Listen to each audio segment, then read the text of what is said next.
Hi, everyone. This is Didier, and I'm currently with Luke, and I'm sitting at the Station F in Paris, where we have our office, thanks to BNP Paribas and Plug and Play. Um, the many things happened since last time, and so let me try to share with you the the main ones. First of all, I just came back from a trip in Bahrain and the Emirates. The reason why we went there and is that there is Bahrain set up with Abu Dhabi jointly a sandbox for fintech, and we had contacts there already in the banking industry, and so I went there for the company creation. So we're going to create a subsidiary there, thanks to the help of EDB, which is the development office for Bahrain, and we also now have access to the sandbox. We so we're gathering a group of banks, insurance, a telco company, and more important, we also met with the officials from the government there, and so they will join that sandbox for setting up a platform for a KYC exchange based on the PikcioChain. And also they want us to help them to develop the e-government for the whole kingdom of Bahrain. The great thing with Bahrain is that it's a population of 1.5 million, something around that. And so it's a great showcase with the will of the government pushing that will allow us to demonstrate not just what we already demonstrate in France, by example, for the KYC and what we can do with the KYC and bank, but also all the service around e-government and the e-citizenship. All of that will will be based on the Pixio wallet. So that's a fantastic news. We still have to go back and of course, set things up, but it starts very well. And I'm very pleased about that, as you should. The good thing also is that thanks to the connection with Abu Dhabi, we'll be able to use that showcase for the Emirates, and not just Abu Dhabi, but also at Dubai, where I was. So that's the last week activity and the recruitment of the team there, and that team will be led by Guillem. That will you'll see his face more and more on our communication. And that was the big thing. The next, now I'm going down to Montpellier and work with the team. Down there, as you know, we have our R&D team there, and then we'll be back to Paris for quite a few presentation and signature of contracts to other banks. So we're increasing our portfolio of clients here in France, which is pretty fantastic, all in the fintech industry for the moment. And and then we'll go down to we have an event in Zurich. Luke, who's with me here, will be able to confirm the date, or that we will communicate the date on Telegram. But we'll have an event in Zurich, and then earlier in March we'll also have an event in Zug and in Geneva. In the meantime, we will be also in Barcelona for the Mobile World Congress, where we're going to have a booth, and everybody that wants to visit us can do that, and was more than welcome. That's on the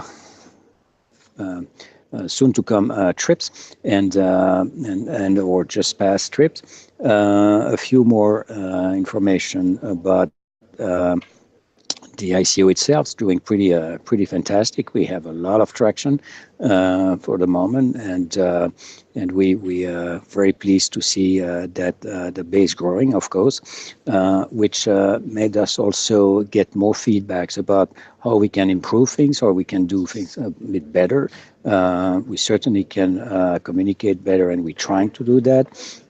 We did set up a investor dashboard, so now you are able to access the tracking of your investment. I want to make sure that you all understand that this is a dashboard on what you invest. The distribution of the PKC will happen in your wallet at the end of the ICO, so it's not the same thing, but you still will be able to see that things are happening and that we receive your payment, and you'll be able to see how much bonus you will have, etc. So that's a fantastic new tool, thanks to the team of Luke.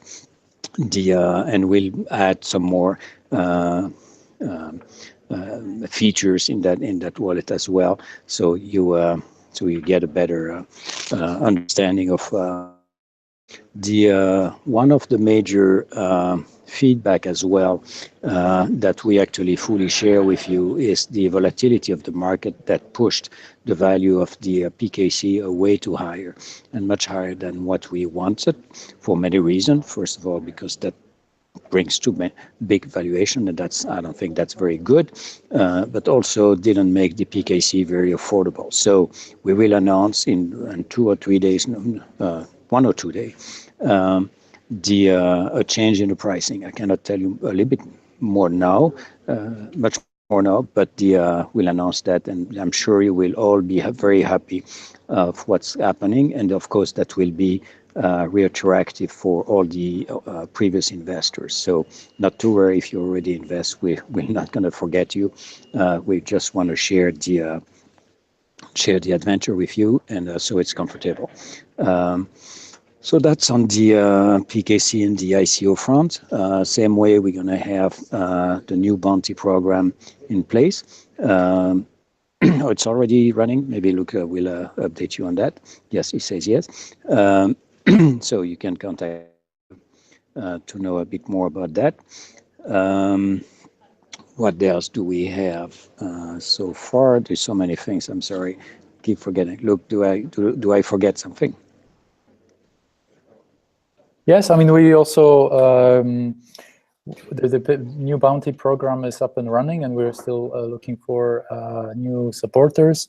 As you said, the investor dashboard had a major upgrade over the weekend, so we added new features for us to better reconcile all the investments, and we can support the community a bit faster and answer your questions. So if you still don't see your PKCs in the dashboard, you should contact us on Telegram or per email, and we can then find make sure you see your tokens in the dashboard. I think that these are and of course the pricing changes and that will be announced in the next few days when we update all the documents at the same time. So give you a little bit of update also on what's coming after. So we have, after Bahrain, we now have in process the creation of the company in China. And we also will have a presence pretty soon in Malaysia and Singapore and Tokyo in Japan. So we'll cover the Asian region pretty strongly, which makes sense. There's a lot of opportunities there, and there's a lot of supporters, especially now that we have that partnership with Neo. That will definitely find some traction there. That's on the Asian front. In Europe, we're still in France and in Switzerland, and that's for the moment pretty good. We had, as I mentioned last time, we had very, very good contacts outside of France and Benelux, like in Germany or UK now, for growing the business there as well. And that's going to be very important for finding partners for the GDPR regulation coming into place in a few months. So more and more companies will turn to companies like PikcioChain to help to address this compliance issue. And so that's great traction we find, not just in banking by far, we're also finding in retail, in the smart car industry, and as you know, Germany is important in the car industry. So that's another area for development. That's the reason why we're in China. After that, we'll try. We do have actually some good news from the US as well. We haven't signed a contract yet, but it's in a negotiation phase now. So again, that's a great recognition for the team working there, but also the technology that we are putting in place. And that's maybe I have a couple. I have a couple of questions from Telegram. Yep. So one question is about A quick one about the dashboard issue. I think I think it's fixed. I mean, we fixed all known bugs. What we are now adding in is more functionality to make the dashboard easier to use and more obvious. So there have been more kind of usability issues and user experience issues. So if you still do not see your, because I have a contributor 2017-12-25 CZ. If you don't see your contribution, please just message me on Telegram and I will look into your specific issue. The other, Olivier also asked a question about lack of hype around Pixio. So he's asking, is that ICOs remaining off the radar, and is that something that we are aware of, and is it something we wanted? So I mean, from the marketing side, I can answer, and maybe Didier, you can add to it. I think we're focused a lot on quality investors. We're not trying to hype up the ICO to drive the huge demand or price. I mean, we want to be in relevant places, so that's why we are maybe a little bit more selective than ICOs. It's a good feedback, and we do our best. I mean, we have regular press releases. We're adding new content to the blog. We are also beefed up the team to manage communication on Telegram. What we are now looking in the next kind of phase of marketing, we're looking at the Asian market, and we just have a lot of documents translated to Chinese. I know the Chinese translation is available. Japanese translation is coming tonight. So we are trying to now activate other jurisdictions, and this is my biggest focus and focus here for the team at What Digital to make it, as you say here, more hyped ICO.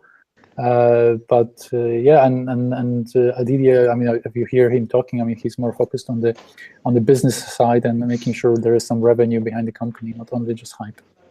Yeah, and I would add to what you say that I understand the comment there, and it's true. Is it something that we want? Are we aware? Yes. Do we want it? Kind of.